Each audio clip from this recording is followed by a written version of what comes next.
Terima kasih untuk Anda yang masih bergabung bersama dengan kami dan di segmen ini kita akan review jalannya perdagangan hari ini pemirsa di mana indeks harga saham gabungan masih melanjutkan penguatan dan kami ingatkan kembali Anda masih bisa berpartisipasi di WhatsApp interaktif di 0812 di 8788 di 3723 dan saat ini kami sudah terhubung melalui Zoom bersama dengan Bapak Andri Zakaria Siregar selaku founder Citi Saham. Kita akan langsung sapa saja. Pak Andri, selamat sore, apa kabar Pak? Alhamdulillah baik Mas David. Terima kasih Pak Andri sudah meluangkan waktu di IDI Channel. Pak Andri, hari ini secara teknikal indeks harga saham gabungan kembali melanjutkan penguatan Pak dan mencoba mendekati level 7.000-an kembali. Kalau kita flashback Pak Andri, indeks harga saham gabungan sempat melemah di awal perdagangan April di 5.000-an waktu itu. Kemudian posisi saat ini sudah berada di 6.900-an. Secara teknikal, bagaimana Anda melihat kebangkitan dari indeks harga saham gabungan paling tidak dalam sebulan terakhir? Ya, kalau lihat indeks sendiri sebenarnya kan berpengaruh ya dari inflow ya. Karena juga meredahnya juga trade war Trump juga Amerika dengan China, inflow juga masuk karena juga secara teknikal kemarin kan terendah di 882 ya. Pas 8 April itu kan sudah posisi sudah sangat oversold. Jadi saya pikir wajar teknikal rebound juga ini juga diikuti oleh saham-saham di dunia juga. Banyak kayak saat ini kan kalau nggak salah indeks kita sudah naik 18% ya dari terendahnya di 5882 8 April. Itu masih kalah ya dibandingkan Jerman ya yang juga di atas 18%. Jadi saya pikir ini karena globalnya juga jadi efeknya karena Asia juga rebound, juga ditambah lagi penguatan rupiah juga sampai ke 16.400. Ini juga mendorong penguatan indeks kita masih berlanjut ya ke 6950. Saya pikir wajar ya karena kan 6950 sampai 7000 ini kan kalau dari Fibonacci, hitungan Fibonacci itu 50% ya. Jadi tertingginya rekor tertingginya 7910 sampai dengan 5882. Jadi saya pikir indeks kita setelah nanti tembus di atas 6950, the next berikutnya adalah 200 hari average di 7150 Mas Dede. Baik, dalam jangka pendek arahnya akan kemana Pak Andri, mengingat para investor juga masih menantikan ini Kamis dini hari waktu Indonesia Barat rilis suku bunga The Fed dan mungkin investor juga akan mengamati pidato Jerome Powell terkait dengan arah kebijakan ke depannya.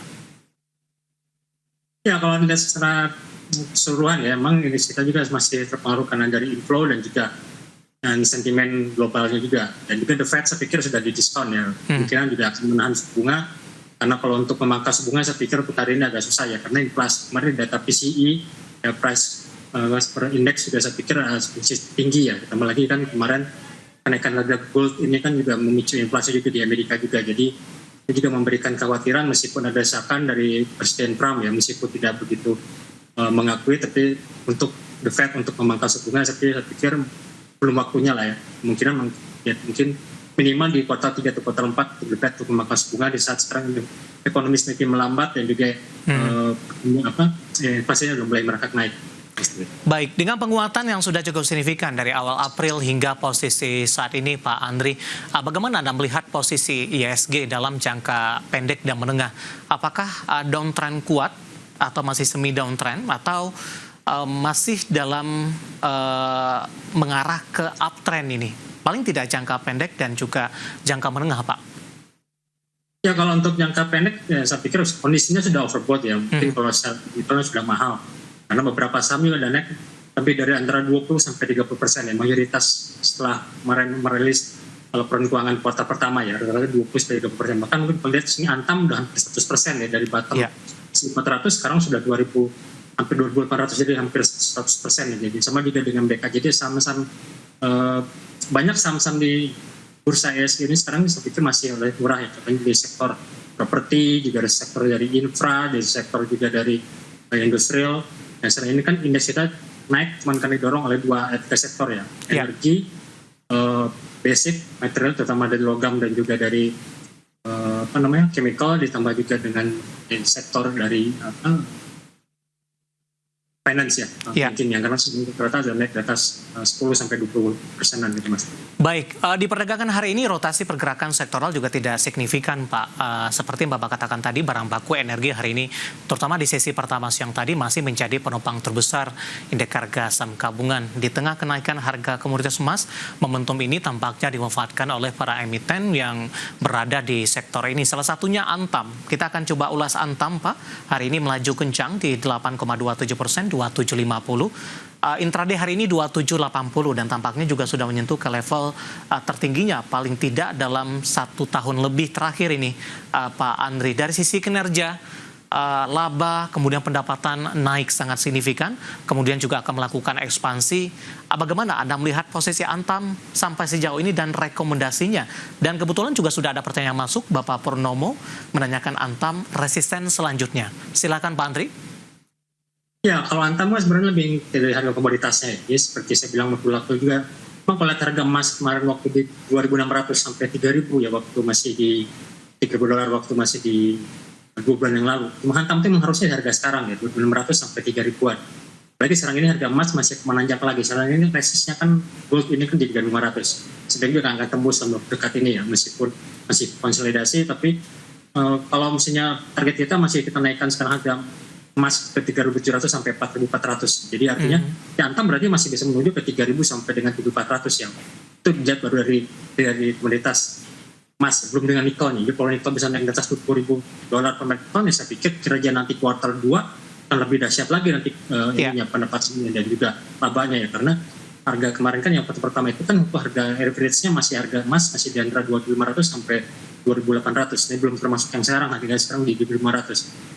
Untuk resistnya Antam saya pikir yang paling kuat sebenarnya di 2940 sampai 3170 ya. Dan juga rekor tingginya kan di 3440. Baik. Saya pikir untuk jangka pendek saya pikir hati-hati ya. Mungkin akan ada konsolidasi dulu karena sudah terlalu tinggi, dan juga gold pun juga masih melihat dari hasil The Fed ganti malam. Jangka menengah saya pikir masih bisa ke 2940 sampai 3170 untuk Antam. Yang sudah ambil posisi ataupun yang baru ingin masuk Pak? Dengan resisten yang Anda sampaikan tadi, masih ada peluang tidak atau wait and see terlebih dahulu, nunggu koreksi sehat, kemudian buyback kembali? Kalau kita lihat sih mendingan kondisinya ada 2 cara ya, jadi mendingan kita nunggu The Fed nanti malam, kemungkinan kan Antam akan bisa get up dan atau get down dari harga closing harga close nanti malam. Nah, kita lihat kalau misalnya propersi dengan buy breakout Antam ya, di atas 2.800. Kalau dia breakout kita belum tahu nih hasil tingginya berapa.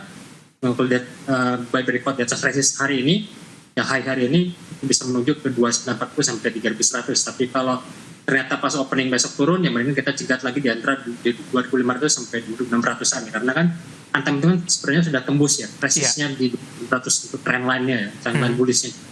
Saya pikir itu menjadikan support untuk besok kalau kita Antamnya ternyata hasil dari The Fed sendiri mengecewakan, gold turun dan juga Antam pun mengalami profit taking.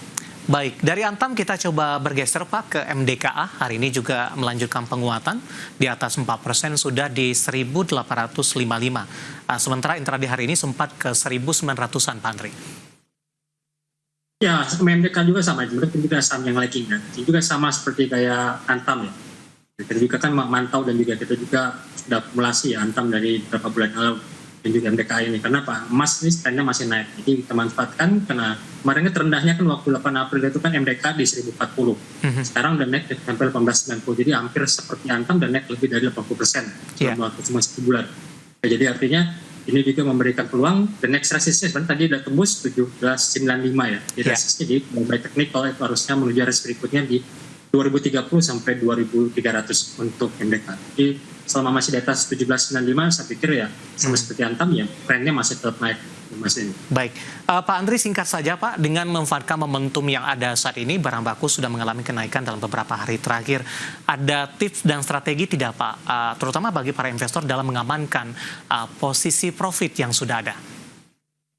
Ya, kalau dari bahan baku sendiri kita lebih prefer ya kalau untuk Antam dan MDK bisa hold untuk saham-saham emas, karena tren emas kan masih naik. Juga dengan silver juga logam lah ya, logam mulia.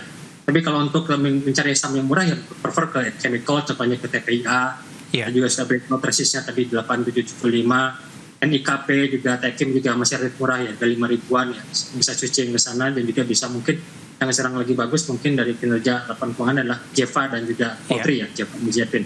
Kita lebih murah, Jeva kalau lihat masih sekitar di 700-800, target kita masih 2.300 untuk Jeva. Cepin juga sama. Oke. Lebih kalau untuk pemula sih mendingan prefer atau misalnya baru masuk mendingan prefer switching ke tadi ke paper, ke polymer, atau ke chemical. Oke, Pak Andri, menarik, kita akan jeda terlebih dahulu, nanti sekaligus kita akan coba lihat saham-saham pilihan apa saja yang Anda rekomendasikan, dan pemirsa kami akan segera kembali sesaat lagi.